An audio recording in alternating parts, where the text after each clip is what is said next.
و با آرزوی همبستگی، همدلی، همزبانی برای هموطنان داخل کشورمون. امیدوارم این حرکتی که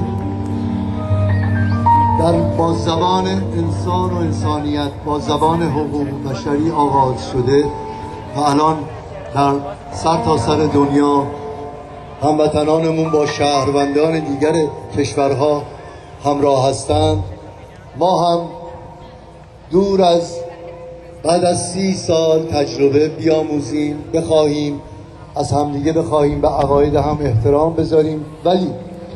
غافل از این نشیم که داخل سرزمین ما به گونه دیگر نگاه می‌کنیم و امیدوارم این همبستگی ادامه داشته باشه و با زبان فرا ایدئولوژی، دموکراتیک و فرا جناحی، بدون گرایش به دسته‌بندی ها، بدون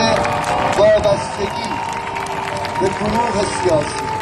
هر کسی آزاد عقیده سیاسی داشته باشه، ولی این حرکت زبان عشق، زبان انسانیته، زبان شعار نیست، زبان همبستگی، زبان به هم پیوستن و قبول کردن هم نیست.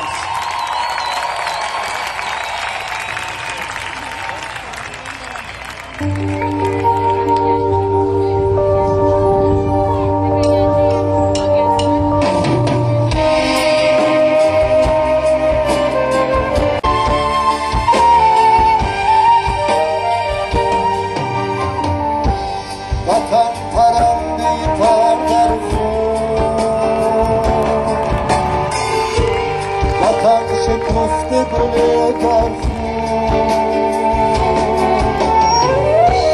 وطن فلاک شهید شد، وطن تا به سر خون، وطن ترانه زندانی، وطن قصیده ویرانی، ستاره ها اعلامیان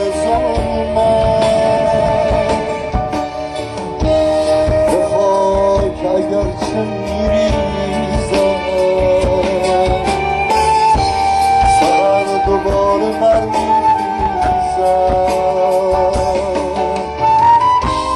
بخوام که دوباره بخوانم این قبیله قربانی، گل سرود شکستن را، بگو که بخون به سراغ اشیره زندانی، حرف آخر رستن را، با دشتی من اگر شکنجه